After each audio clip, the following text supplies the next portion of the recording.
Hello, everyone. I am Matthew Haas, Superintendent of Albemarle County Public Schools, and welcome to the Albemarle County Public Schools podcast. I have a very special guest on our podcast today. Her name is Pecolia Conner, and she is our Albemarle County Public Schools Classified Staff Member of the Year for 2022-23. She won the award this year, but so you get to reign for the 2022-23 school year. That's when you have your reign as the classified staff member of the year. So if you're listening, you probably want to know more about Pecolia and how she came to be the ACPS Classified Staff Member of the Year. So let's get started. So Pecolia, welcome to the podcast. Thank you for having me. So tell us a little bit about yourself. Tell us your life background. How did you get to be the Pecolia Conner that we know today? Well, my name is Pecolia Conner. I'm from a little town called Marion, South Carolina. I have 2 grown sons and 3 grandsons.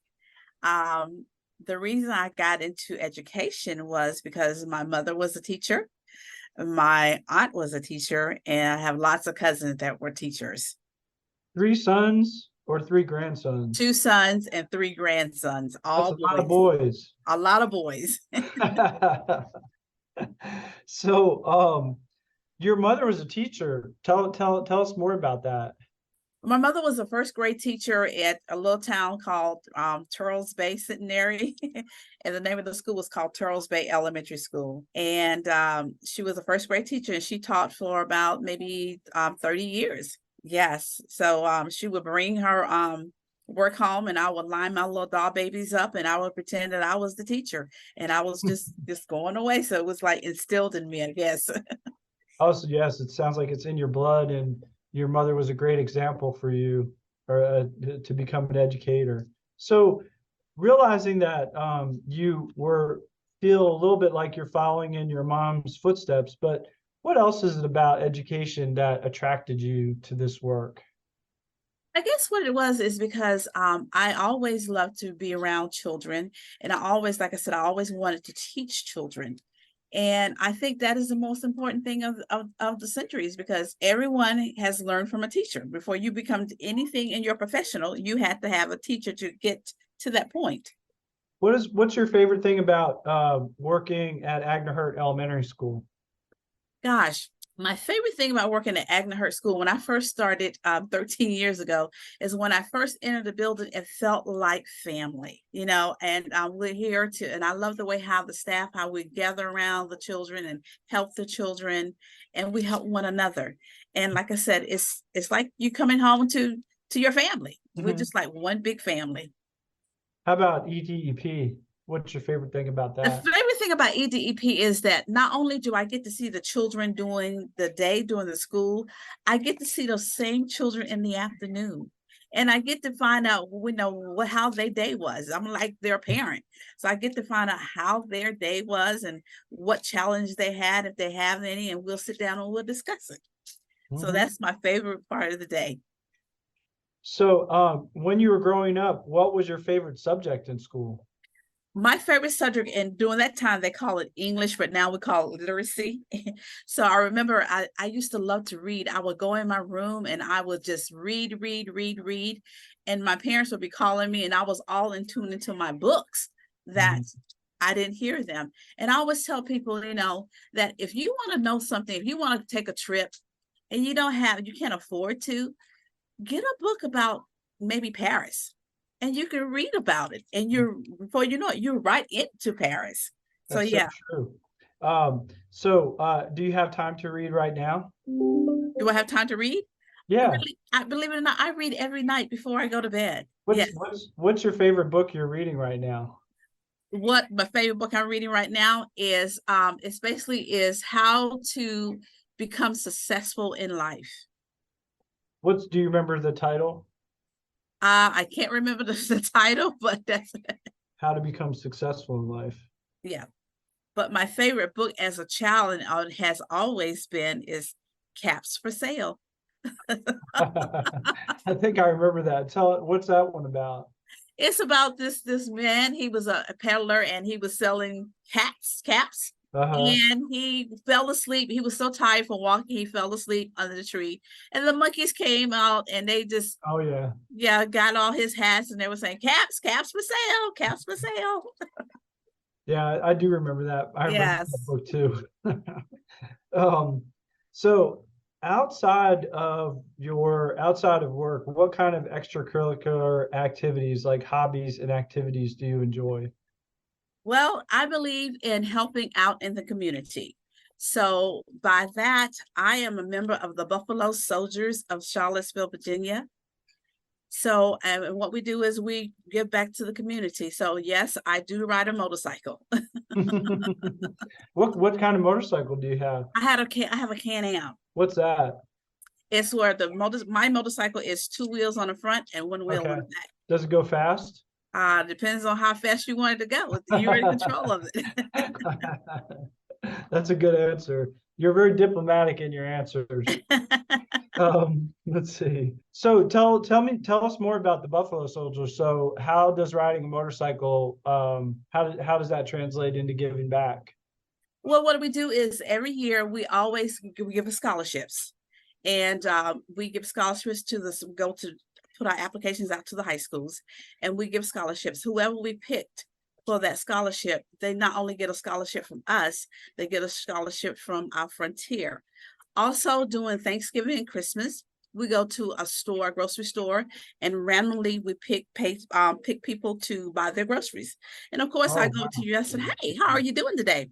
I would like to buy your groceries." And they look at us like, "Are you for real?" Yes, we're for real. So we do that.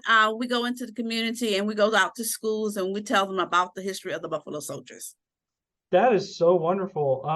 That just amazing that you do, in the work that you do all day long, you're helping your community, helping children, and then outside of your work, you're still finding ways to do that. If Yes. you could give just like a few sentence summary of the Buffalo Soldiers as background, just so listeners, if they say, well, what is a Buffalo Soldier? Like from historical perspective, what is that? So the Buffalo Soldiers fought in the Civil War in 1866 to 1944, and they were the first black soldiers to come out. And what it is that the Indians thought that we were fierce fighters because of the texture of our hair. But they dug trenches and they set the pattern for the soldiers to come. Thank you. In the work that you do every day, you're addressing a positive change in our schools through your leadership and success. If you could change something about elementary school or Albemarle County schools in general, what would it be? Okay, so this is a long one. I had to think about this one. So this is what I came up with. My first response would be for more opportunities for all school personnel to be prepared to appropriately respond to students' words and actions that may be viewed not as age or school appropriate. More professional development needs to be offered to develop a better understanding about how adults react to a situation that can cause a child to react in a particular way based on the child's perception of the adult's verbal and nonverbal expressions. Mhm. My experience with challenging students is to tentatively listen to the students without being judgmental as to the cause of the issue. Time and patience are the key to helping students develop strategies when learning to cope with stressors in their lives. Remember, it's okay to let a child know how you feel, and you feel that way too. That's a great That was idea. a lot, I know.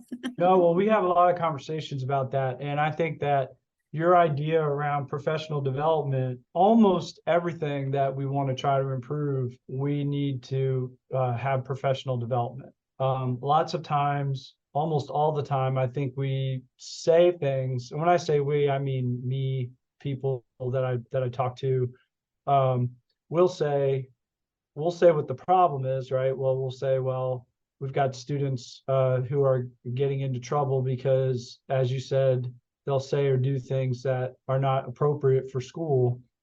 And then we skip to, well, people need to stop getting them in trouble, right? Or people need to just deal with it differently. However, we don't take that step of providing professional development that is specific to whatever the problem is, and putting that in place, and really not saying to our staff, well, if it's there if you want to do it.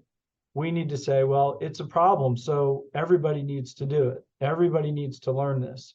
Just imagine how different it would be if we identified a problem just like you did, and you said, let's have professional development to have everyone get on the same page about it, just like you suggested, and then have everybody follow through with that. It would be amazing if we did more things like that. So I really appreciate your thinking and your willingness to share that, because that's exactly what we need to be doing, in my opinion as well.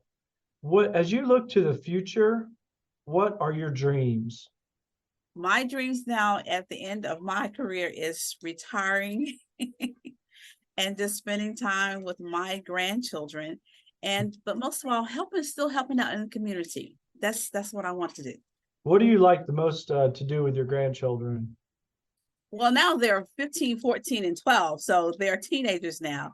So I just like to just hang out with them and just see, what they want to do in life, and try to guide them the right way. Yeah. They're so far away from me. They live in South Carolina, so I don't get a chance to see them as much as I would like to. Do you think someday when you retire, you would go back to South Carolina, or would you try to find someplace closer? Or I think I like it here in Virginia. I think I will go and visit, but as far as moving back, I don't see that. No. You'll probably just know that you have more time to visit them when you want to. Right. Yeah. So, and I'm just curious, do you take that drive down there? Is that how you go I down? do. I take the drive. It depends on where my children live in South Carolina, but they live in different cities. So it depends who I'm going first. Sometimes it takes me 8 hours. Sometimes it takes me 5 hours. So Yeah, because I know that is a heck of a drive. yes, but I'm used to it. That's a beautiful dream. I'm envious of your dream.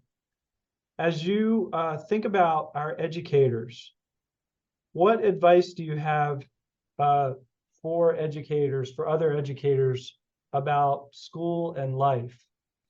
First of all, school must be viewed as a safe place for a stepping stone of a child's life. Families entrust educators with their child's social, emotional, and academic progress. For students to embrace the learning process, and when appropriate, educators need to engage students in projects that explore their own cultural backgrounds. These opportunities enhance the students' ability to understand oneself and the cultural similarities and differences among their peers. It empowers students to investigate their curriculum through a different lens. Now, you asked me about the question about students today. Yeah, what advice do you have for our students today? I think for today, the students ask many questions, and some questions make us as educators uncomfortable because we don't always have the answer. Our students live in a world where any question can be answered by Googling it. They can Google anything these days. Throughout the day, I observe my students. These students are inquisitive. They have inquisitive minds, and they're captivated by knowledge. And families and educators remind your children and students to pursue their dreams through the endless possibilities available to them in society today. So that's what I want to tell today's students. Can you think of a question recently that a student asked you where you're just like, I don't know about that one? Basically, I had a child asked about transgender, believe it or not. And that's something that's the way of the world now, and when I was growing up, because I was born in the 60s, you didn't hear things like that. You didn't. So that's something that's coming up as educators. That's something that a child is going to ask us because they feel safe with us. They want to know what it is. Yes. So yeah. So that was one I had to like, ooh, okay. Yeah, I'm like you. I was born in 1968, and school was very different. And there's a educational leader. His name is Rick Stiggins, and he's all about assessment. How do we do tests? How do we do assessments so that we can engender hope in our students?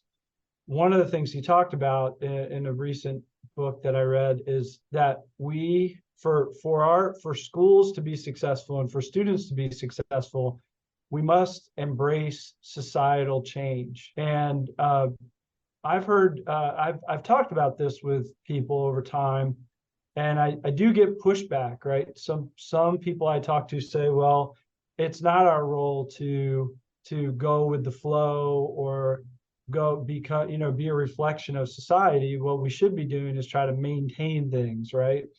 And my answer to that is yours, which is that our society changes, and generally, because we have a democratic government, and I think it has its flaws and we have issues. However, things tend, when it comes to people, over time they do change for the better.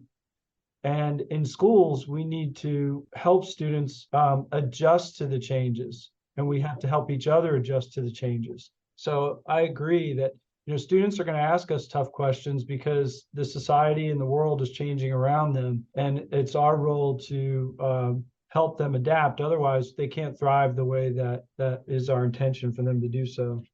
I really appreciate your candor and your willingness to share that incident.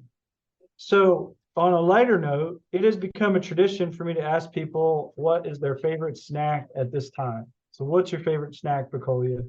My favorite snack is Sour Patch Kids.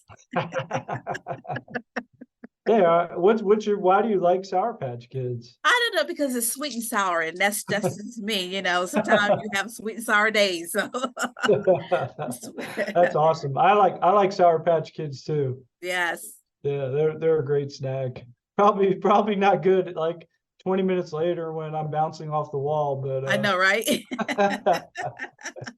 All right, this is the last question. When you think of your life, what is one accomplishment that you've made so far that you look back on the most proudly? I think the most thing that I am proud about is that my colleagues and my peers and my friends, they nominated me to be the classified staff of Agna School, and then I went on and won the school division as the classified staff. That means a lot to me, and I thank everyone, and that lets them know that that hey, they think that was good enough or important enough to win. Yeah, I agree. You have so many people that admire you. When I talked to others about, hey, Pecolia Conner, she's the classified staff member of the year. Every person I've talked to that has had interactions with you over the years, they have been inspired by you and they have been encouraged by you. So I'm glad that you expressed that you're feeling good about this award, because you deserve it. You deserve the recognition, and you will continue to be an inspiration for others that work with you in our school system. And I know we talked about retiring, but I hope you will do it as long as you can. You make a huge difference every day with the kids that you work with, and it's been really good talking with you. And you've been a great guest today.